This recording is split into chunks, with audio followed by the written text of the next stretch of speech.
আমার চেহারাটা যত খারাপ তার চেয়ে বেশি খারাপ আমার কপাল।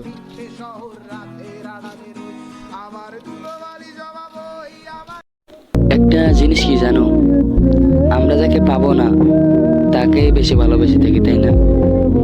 যেমনটা আমি নিজে।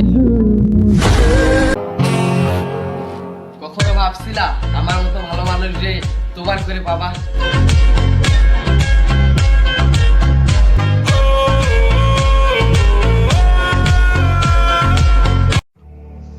হ্যালো গাইস, আপনারা সবাই কেমন আছেন? আমি কিন্তু ভালো নাই। এই ভিডিওটাতে দেখো আমার কি হালটায় না করলো। তোমাকে নিয়ে ভাবি, তোমাকে নিয়ে ভাববো।